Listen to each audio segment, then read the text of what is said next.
It seems like for the last at least 50, 60 years, and certainly as long as I can remember, that evangelicals have given a lot of attention to generations and what's the next generation going to be like. So I'm Gen X, I guess, and I used to be the next generation that you had to do, how are you going to reach? And then there's millennials, and I guess now there's Gen Z. And so on one level, I want to say generations don't fit into a nice, neat box.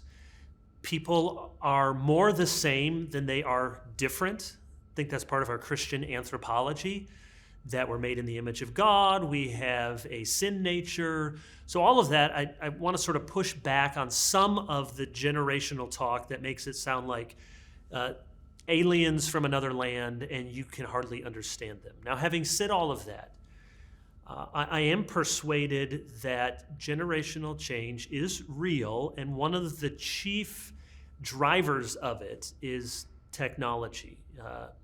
We've always had technology, of course, but one of the things we don't realize is that technology is not just a neutral.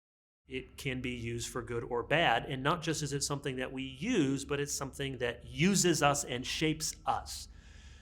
So what we underestimate probably about the next generation are the things that someone like me, that I may not even see. I may not know what I don't know. So speaking of technology, Gen X, I've been a blog for a long time. I'm on Twitter. I know how my iPhone works. I know how computers work.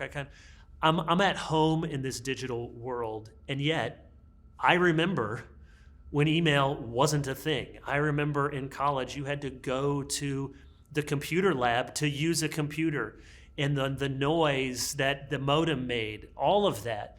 So people might have a cultural memory of what that pre-digital world was like. My kids, they don't have that. They can hear funny stories about it. They can read about it. So the horizon of what seems normal changes. So we all grew up with cars, and we just take it as a given.